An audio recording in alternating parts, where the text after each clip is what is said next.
হাসরের ময়দানে কত কাতার মানুষ হবে গো।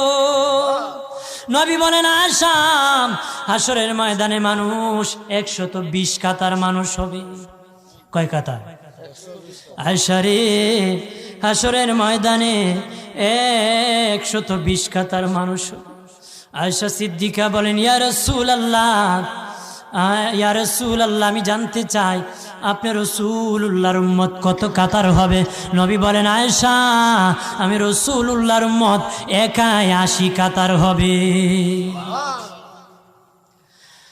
আয়েশা বললেন ইয়া রাসূলুল্লাহ, অগাদিনের নবীজি 80 কাতার দিয়ে আপনার উম্মত হবে, আপনার উম্মতকে কেমনে আপনি চিনবেন?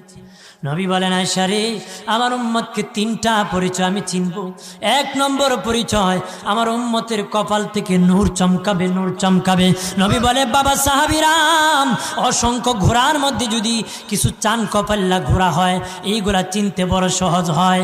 চান কপাল্লা ঘোড়া চিনতে বড় সহজ হয়। হাসরের ময়দানে আমার 1 প্রকার উম্মত চান কপাল্লা হবে, কপাল থেকে নূর চমকাবে, নূর চমকাবে। তখন আমি বুঝতে পারবো নূর চমকেওয়ালা তারা সবাই আমি রাসূল।